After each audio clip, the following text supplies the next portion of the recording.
आप सभी का स्वागत है एनएससी में एक बार फिर नई वीडियो के साथ। आज हम जानेंगे विद्युत धारा के सारे कॉन्सेप्ट, वो भी आसान तरीके में। चलिए फिर शुरू करते हैं। सबसे पहले आता है विद्युत धारा, विद्युत विभव और विद्युत विभवांतर होता क्या है। तो पहले विद्युत धारा को पकड़ते हैं। तो विद्युत धारा होता क्या है, तो आवेश के प्रवाह की दर को विद्युत धारा कहते हैं, जिसका ऐसा ही मात्रक एम्पियर होता है। इसके बाद आता है विद्युत विभव। एकांक धनावेश को अनंत से किसी बिंदु तक लाने में जो कार्य किया जाता है उसे विद्युत धारा कहते हैं, विद्युत विभव कहते हैं। अब आते हैं विद्युत विभवांतर में। तो एकांक धनावेश को एक बिंदु से दूसरे बिंदु तक लाने में जो कार्य किया जाता है उसे विद्युत विभवांतर कहते हैं। इसका एसआई मात्रक वोल्ट होता है। और विद्युत विभव और विद्युत विभवांतर दोनों का एसआई मात्रक वोल्ट ही होता है।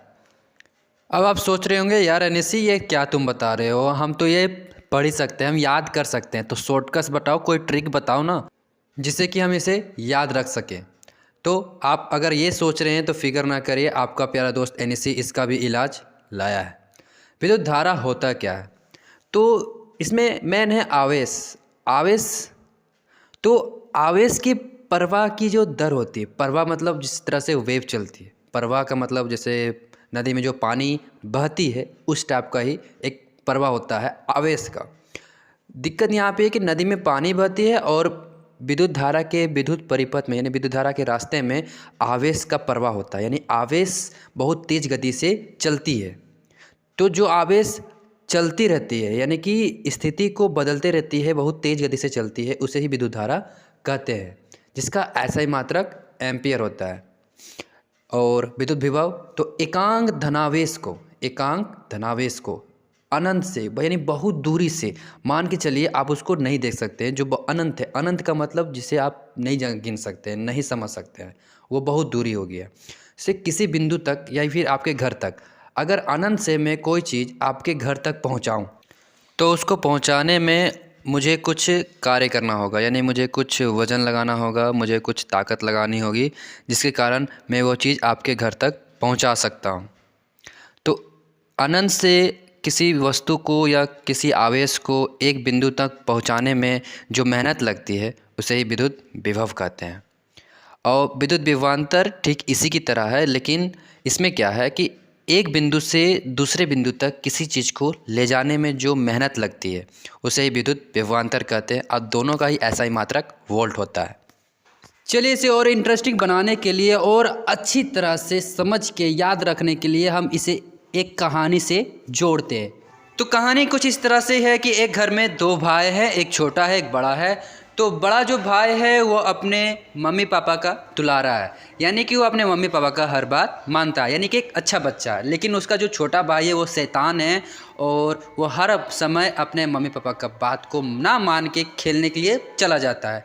एक दिन जब उसकी माँ मार्केट जाती है कुछ सामान लेने के लिए और वो उन दोनों को कहती है कि तुम दोनों को घर से बाहर नहीं जाना है।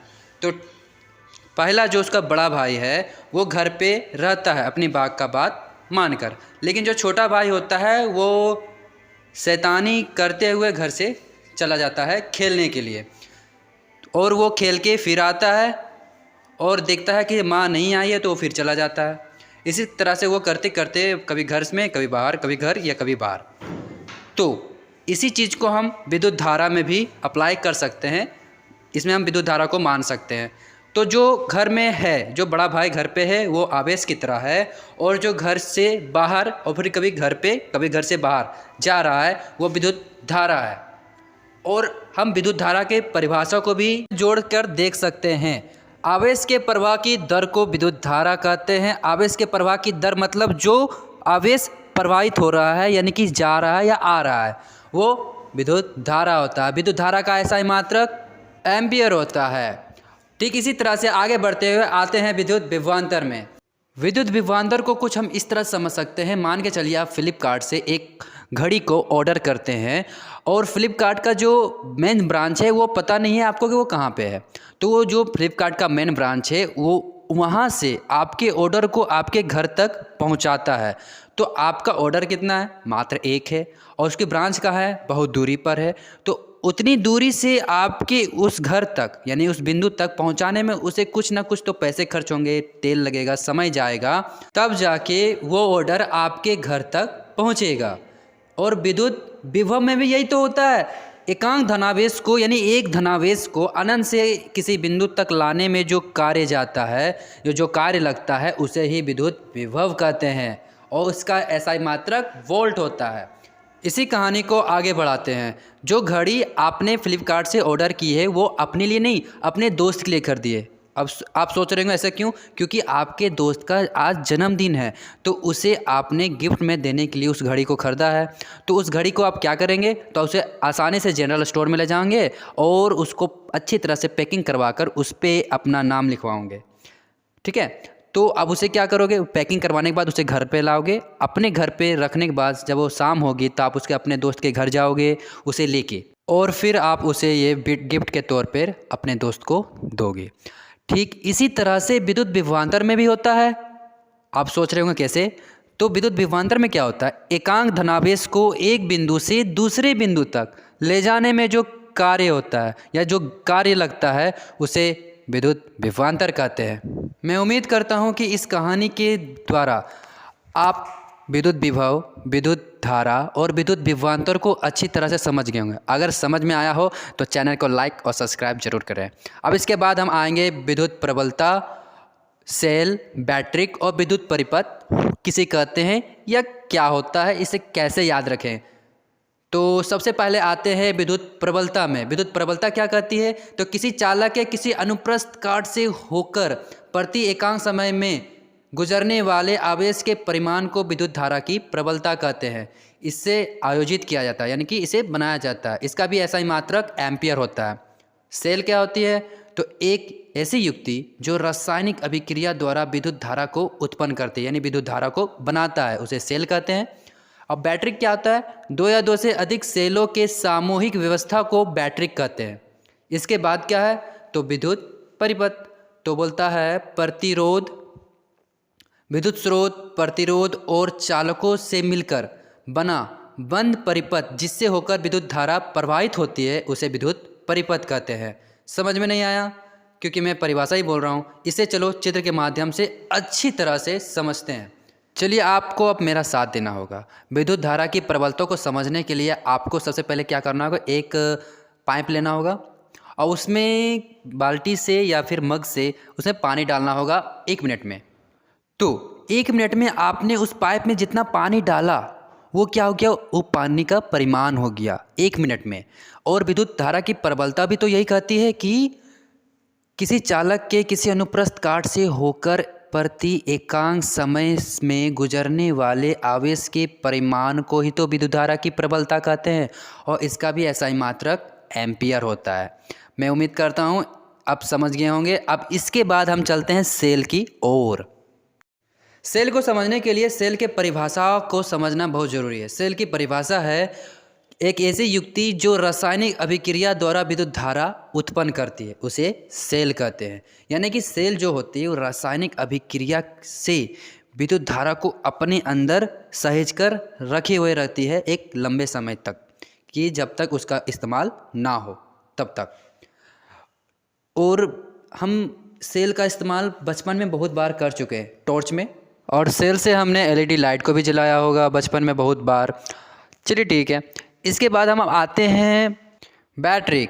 तो 2 या 2 से अधिक सेलों के सामूहिक व्यवस्था को बैटरी कहते हैं। यानी कि बैटरी में क्या होती है? ढेर सारे सेल एक साथ सजाए जाते हैं और उसमें प्लस पॉइंट को एक साथ और माइनस पॉइंट को एक साथ जोड़ के उनको अलग किया जाता है, और इसी व्यवस्था को हम बैटरी कहते हैं। जैसा कि आप सामने देख पा रहे हैं कि बैटरी कैसे बनती है। और बैटरी का इस्तेमाल हम लोग कहाँ करते हैं? तो जब लाइन कट जाती है, जब लाइन एक लंबे समय तक नहीं आ पाती है, जैसे 2 घंटे 3 घंटे, तो हम बैटरी को इन्वर्टर के साथ जोड़कर उसका इस्तेमाल रोशनी जलाने के लिए या फिर लाइट को जलाने के लिए करते हैं, कि जिससे हमारा काम रुके नहीं और हम अच्छी तरह से पढ़ सकें या अपना काम कर सकें। तो मैं उम्मीद करता हूँ कि आप इस चित्र के माध्यम से बैटरी, सेल, विद्युत धारा की प्रबलता और विद्युत परिपथ भी आसानी से समझ जाएंगे।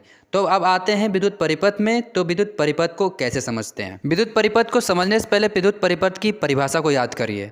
याद नहीं आ रहा? सामने लिखा हुआ है, देख लीजिए। विद्युत स्रोत, प्रतिरोध और चालकों से मिलकर बना बंद परिपथ जिससे होकर विद्युत धारा प्रवाहित होती है, उसे विद्युत परिपथ कहते हैं। आप चित्र में साफ साफ देख रहे हैं, मैंने एक विद्युत परिपथ को बनाया है जिसमें मैंने एक बैटरी लिया है जो विद्युत स्रोत के रूप में है, एक प्रतिरोध को जोड़ा है और चालक के द्वारा उसमें विद्युत धारा प्रवाहित हो रही है और तीनों मिलकर एक बंद विद्युत परिपथ का निर्माण कर रही है। इसे हम घर में भी बना सकते हैं। उसके लिए आपको एक बैटरी लेना होगा, एक तार को अच्छी तरह से जोड़ना होगा और उसमें आप चाहें तो लाइट को लगा सकते हैं और उसमें एक प्रतिरोध को जोड़ना होगा। और ये तीनों को जब आप जोड़ेंगे तो इससे आपको एक डिज़ाइन मिलेगा जिसे आप विद्युत परिपथ कह सकते हैं। चलिए अब इसके बाद हम आते हैं 1 एम्पियर, 1 वोल्ट और प्रतिरोध किसे कहते हैं। पहले डेफिनेशन को समझते हैं। किसी अनुप्रस्थ काट से 1 सेकंड में 1 कूलम आवेश के प्रवाह को ही 1 एम्पियर कहते हैं। 1 वोल्ट, यदि 1 कूलम धनावेश को अनंत से किसी बिंदु तक लाने में 1 जूल का कार्य किया जाए तो उस बिंदु का विद्युत विभव 1 वोल्ट हो जाता है। और यदि यही काम 2 बिंदुओं के बीच किया जाए तो यदि 1 कूलम धनावेश को किसी एक बिंदु से दूसरे बिंदु तक लाने में 1 जूल का कार्य करना पड़े तो उन दोनों बिंदुओं का बीच का जो विभवांतर होता है वो 1 वोल्ट हो जाता है। ठीक है। इसके बाद आता है प्रतिरोध। किसी चालक के सिरों पर लगाया गया विभवांतर तथा उसमें प्रवाहित धारा के अनुपात को उस चालक का प्रतिरोध कहते हैं। इसका SI मात्रक ओम होता है। समझ में नहीं आया? अब उसे अपनी भाषा में समझते हैं। किसी पदार्थ में प्रवाहित विद्युत धारा के प्रवाह में उत्पन्न या फिर आने वाली रुकावट को प्रतिरोध कहते हैं। यानी कि विद्युत धारा के रास्ते में जो रुकावट आती है ना, वो प्रतिरोध होता है। ठीक है। अब इन तीनों को हम चित्र के माध्यम से और अच्छी तरह से समझेंगे। चलिए तो फिर शुरू करते हैं। सबसे पहले आएंगे 1 एम्पियर में। विद्युत शक्ति का मात्रक P = 1 जूल बटा 1 सेकेंड होता है। अब आते हैं ए मीटर में। ए मीटर को आप इस तरह से समझ सकते हैं कि किसी विद्युत परिपथ में प्रवाहित होने वाली धारा को मापने वाले यंत्र को ए मीटर कहते हैं। तो ये तो डेफिनेशन हो गया ना, यानी परिभाषा है ये। तो इसे हम याद कैसे रखें? तो आपकी लाइफ में या आपके भैया की लाइफ में ज़रूर ऐसा हुआ होगा कि छोटा जो बटन वाला जो मोबाइल होता है वो ज़रूर ना ज़रूर एक बार ख़राब हुआ होगा। तो उसको बनाने के लिए जब आप मोबाइल के दुकान पे यानी मोबाइल के शॉप पे गए होंगे तो वो एक छोटा सा एक मशीन निकालता है और उससे 2 तार निकली हुई रहती है, जिससे वो आपके मोबाइल की जांच करती है कि क्या मोबाइल में कुछ खराबी तो नहीं है या फिर उसमें विद्युत धारा का प्रवाह सही से हो रहा है या नहीं, यानी उसमें बिजली एक साइड से दूसरी साइड जा रही है या नहीं। और विद्युत वोल्ट मीटर क्या होता है? तो किसी विद्युत परिपथ में 2 बिंदुओं के बीच विभवांतर मापने वाले यंत्र को वोल्ट मीटर कहते हैं।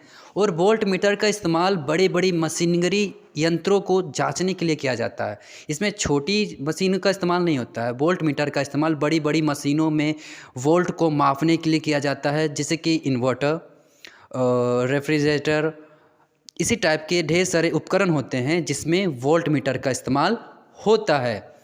मैं उम्मीद करता हूं आपको ए मीटर और वोल्ट मीटर को समझने में दिक्कत नहीं हुई होगी और इसे आप आसानी से आपके चारों तरफ या फिर मार्केट में आप इसे देख सकते हैं। 1 एम्पियर क्या कहता है? तो किसी अनुप्रस्थ काट से 1 सेकेंड में 1 कूलम आवेश के प्रवाह को ही 1 एम्पियर कहते हैं। और आप चित्र में साफ साफ देख सकते हैं कि 1 सेकेंड में कैसे विद्युत धारा परिपथ में प्रवाहित हो रही थी। यानी कि 1 सेकंड में विद्युत धारा जितनी प्रवाहित होती है परिपथ में उसे ही हम 1 एम्पियर धारा कहते हैं, जिसका सूत्र होता है A = 1C/1S, जहाँ C कूलम है और S सेकेंड है। वोल्ट, 1 वोल्ट क्या होता है? तो इसे हम इस तरह से समझ सकते हैं कि आपके घर में जो लाइट आती है तो वह क्या डायरेक्ट आपके घर पे ही रहती है? नहीं। तो वो आपके घर तक आती कैसी है? तो आप क्या करते हैं कि ट्रांसफार्मर से जो कनेक्शन आपके घर के सामने जो पोल गड़ी होती है उससे आप लाइट को खींचते हैं और मीटर में लगाते हैं। तो क्या वो लाइट ट्रांसफार्मर से आती है? नहीं। तो आप जिस ज़िले में रहते हैं, जिस डिस्ट्रिक्ट में रहते हैं, उसी डिस्ट्रिक्ट में एक बिजली ऑफिस होती है, इलेक्ट्रिसिटी हाउस होती है, वहीं से वो बिजली आपके घर तक कनेक्शन किया जाता है, जो पहले वहाँ से ट्रांसफार्मर में आती है और ट्रांसफार्मर के बाद आपके घर तक पहुँचती है। ठीक इसी तरह से 1 वोल्ट में भी यही होता है कि एकांक धनावेश को अनंत से बहुत दूरी से आपके घर तक यानी कि उस बिंदु तक पहुंचाया जाता है। तो उसको अनंत से उस बिंदु तक आने में 1 जूल का अगर कार्य लगे तो उसे ही 1 वोल्ट कहते हैं। अब ये काम हम करेंगे 2 बिंदुओं के बीच। तो 2 बिंदुओं के बीच ये कैसे काम करता है? तो यदि 1 कूलम धनावेश को एक बिंदु से दूसरे बिंदु तक लाने में 1 जूल का कार्य खर्च हो तो उसे ही हम 1 वोल्ट कहते हैं। तो कैसे? तो आप मान के चलिए आपके घर तक तो वो बिजली आ गई, तो क्या वो बोर्ड तक ही सीमित रहेगी? नहीं, आप उसके ज़रिए एक उसी बोर्ड से अपने घर के हर एक रूम तक उस लाइट को ले जाइएगा। तो बोर्ड पहला बिंदु है और आपके घर का जो दूसरा कमरा है वो उसका दूसरा बिंदु है। तो उस बिंदु से दूसरे बिंदु तक ले जाने में अगर बिजली को 1 जूल का कार्य करना पड़े तो उसे ही तो विद्युत विभवांतर का 1 वोल्ट कहते हैं। तो आसान था ना? अब इसके बाद आगे चलते हैं और आते हैं प्रतिरोध में। प्रतिरोध क्या होता है? तो किसी पदार्थ में प्रवाहित विद्युत धारा की प्रवाह में उत्पन्न या आने वाले रुकावट को प्रतिरोध कहते हैं। यानी प्रतिरोध एक रुकावट है। तो इसे हम कैसे समझ सकते हैं? तो इसे आप इस तरह से याद रख सकते हैं कि आप मान के चलिए आप बैट और बॉल उठाकर चल पड़े मैदान की ओर अपने दोस्तों के साथ क्रिकेट खेलने के लिए, और आपको वैसे ही पता चले कि सामने रास्ते में रिपेयरिंग का काम चल रहा है और आप उस पर चल के नहीं जा सकते हैं। तो अब क्या होगा? तो हो सकता है वहीं पर उसी रास्ते में किसी दूसरी जगह से आपको मुड़कर जाना पड़े। तो प्रतिरोध भी तो यही करता है। प्रतिरोध क्या कहता है कि विद्युत धारा के प्रतिरोध क्या करता है? तो प्रतिरोध यह करता है कि वो विद्युत धारा के रास्ते में रुकावट पैदा करता है, जिससे कि विद्युत धारा अपने स्पीड में थोड़ा सा परिवर्तन कर लेता है, यानी उसकी स्पीड में थोड़ी सी कमी आ जाती है। ठीक है, तो आप मैं समझ सकता हूँ कि आप प्रतिरोध को याद अच्छी तरह से रख सकते हैं। अब इसे आप रटेंगे नहीं, आप इसको याद रखेंगे और इसे आप और दूसरों को भी समझाकर चौंका सकते हैं। तो चलिए अब आते हैं ओम में। ओम क्या बोलता है? तो किसी चालक के 2 सिरों के बीच 1 एम्पियर धारा प्रवाहित हो रही हो और उनके बीच का जो प्रतिरोध है 1 वोल्ट हो, तो चालक का प्रतिरोध 1 ओम हो जाता है। और विद्युत शक्ति क्या कहती है? तो किसी भी विद्युत परिपथ में प्रति एकांक समय में खर्च होने वाले ऊर्जा की मात्रा को उस परिपथ की विद्युत शक्ति कहते हैं, और विद्युत शक्ति को P से प्रदर्शित किया जाता है। विद्युत शक्ति अब हम जानते हैं प्रतिरोधकता किसे कहते हैं? तो किसी पदार्थ का वह गुण जो उस पदार्थ द्वारा विद्युत धारा के प्रवाह के विरोध करने की क्षमता को बतलाए, उसे प्रतिरोधकता कहते हैं। जैसे कि अब इसे हम मान के चलते हैं कि आपके घर में काम हो रहा है और बाय चांस आपके पापा ने आपको बोला कि सुनो, इस बोरे को उठाकर उस ड्रम में रख दो, और आप उस बोरे को उठा रहे हैं लेकिन आपसे वो उठ नहीं पा रही है। लेकिन वही अगर वो बोरा छोटा हो या उसमें वज़न कम हो उस बोरे के मुकाबले, तो उसे आप आराम से उठाकर उस रूम में रख देंगे। ठीक इसी तरह से विद्युत प्रतिरोध में प्रतिरोधकता भी यही करता है कि किसी पदार्थ का जो गुण होता है वो उस प्रतिरोध की कितनी क्षमता को सह सकता है या विद्युत धारा को कितनी क्षमता को सह सकता है, वो प्रतिरोधकता ही तो बतलाती है। और सामने आप देख सकते हैं कि इस बेचारे को कितने बड़े बोझ दे दिया गया है और ये उसे ढकेल ही नहीं पा रहा है, या उसे हिला भी नहीं पा रहा है। तो इसकी क्षमता का यहाँ से पता चल जाता है कि बेचारा इतने बड़े वजन को नहीं उठा सकता। अगर आपको ये वीडियो पसंद आया हो तो कृपया कर इस प्यारे से चैनल को लाइक और सब्सक्राइब जरूर करें, और मैं प्रकाश के परिवर्तन, अपवर्तन और विद्युत धारा के तीनों का हर एक क्वेश्चन का हल बहुत जल्द लाने वाला हूँ इसी चैनल में।